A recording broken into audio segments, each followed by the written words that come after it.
सकाळी माझी नाश्त्याची तयारी चालू होती, कारण यांना सकाळी लवकर जावं लागतं, तर त्यांच्यासाठी मी नाश्ता बनवत होते. तर त्यांना आज मॅगी खायची होती, तर त्यांच्यासाठी इकडे मी मॅगी बनवली. आणि रात्री मी मटकी भिजत घातली होती, तर त्यालाही सकाळी छान मोड आले होते. तर मग म्हटलं आज मटकीचीच उसळ बनवूया.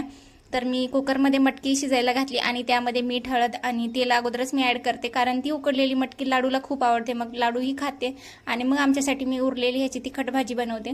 तर अशा पद्धतीने तिचाही जो नाश्ता आहे तो मटकीचा होऊन जाईल. ती मॅगी तर एवढी नाही खात, पण कधीतरी तिचा मनावर. लहान मुलांसाठी कडधान्य किती हेल्दी आहे हे तर काही कुणाला सांगायची गरज नाही, आणि एका आईला तर कधीच गरज पडत नाही आपल्या मुलांसाठी काय हेल्दी आहे आणि काय वाईट आहे.